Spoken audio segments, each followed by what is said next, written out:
quero te fazer uma pergunta. Quem aí tem criança que está naquela fase aprendendo a falar, hein? É uma fase tão deliciosa, porque elas se esforçam para conversar com a gente, né? Se esforçam e a gente acaba se esforçando para entender o que elas vão falando também. E é claro que tem, nessa fase, é comum trocarem assim o L pelo R e outras letrinhas mais. A gente vai conversar com quem entende desse assunto, que é a professora e também fono, Sinara. Tudo bem? Seja muito bem-vinda ao nosso Ver Mais. Quando a gente fala dessa questão da fala da criança, assim, que fase que elas começam, que elas têm que falar a pronúncia, falar tudo certinho? Isso é complicado explicar, porque cada sonzinho tem um momento de aparecimento no desenvolvimento. Mas, assim, de uma maneira geral, uma criança tem que estar com toda a linguagem dela, todo o sistema de fala adquirido com 5 anos de idade. 5 anos. Mas, por exemplo, a gente não, jamais, isso é importante dizer, né, para as pessoas que estão nos ouvindo, a gente não deve esperar até 5 anos, porque uma criança, por exemplo, de 3 anos, 3,5, ela já tem que estar com vários sonzinhos.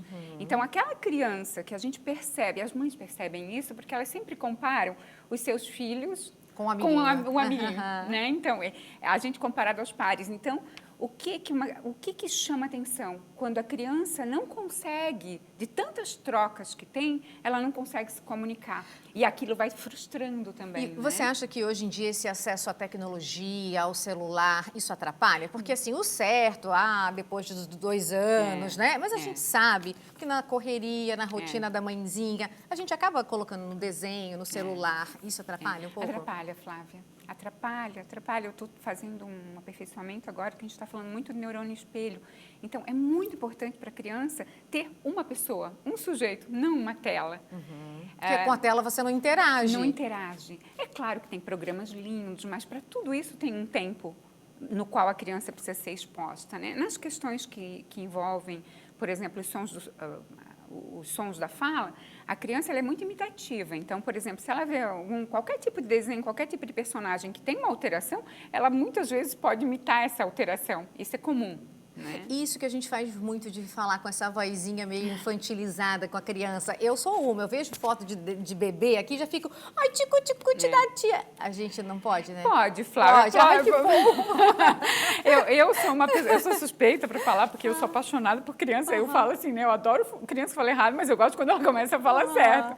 É claro que tudo tem um tempo, né, Flávia? A gente não vai fazer cuti-cuti com uma criança de 5 anos de idade. Entendi. Esse é o problema da criança que fala errado. Ela é muito infantilizada. Muitas vezes é colocada nesse lugar do bebê. E é muito comum também, né? Então, pode beber até uma certa idade. É natural que a gente fale dessa forma, porque é natural ser afetuoso com uma criança. E uma forma de ser afetuoso é falar no diminutivo e com nasalidade. É o jeito que a gente demonstra afeto.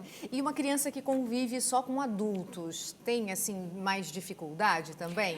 Você sabe que isso é uma boa consideração. Assim, depende muito de como que é esse convívio. Muitas vezes a criança que convive muito com o adulto, ela acaba adquirindo um vocabulário bastante rebuscado.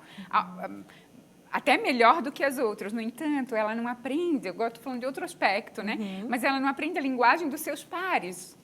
Então, eu sempre... a gente trabalha na Univale também, né? Há anos, eu dou essa disciplina há 30 anos já. E há 30 anos eu fico atrás de um espelho assistindo o desenvolvimento de linguagem da criança. E cada vez mais é um mistério mesmo. Mas uma coisa que eu sei, que eu entendo, que a escola é muito benéfica à criança. É muito importante uma criança ter amigos, ir para a escola. Sinara, eu não tenho mais tempo, mas a gente vai combinar assim. Você vai embora com data para voltar, tá? Porque eu tenho certeza que as mãezinhas têm muitas dúvidas em casa e aí a gente abre espaço para essas mãezinhas poderem perguntar para você. Com todo prazer, Flávia. Combinado? Porque eu não tenho mais tempo.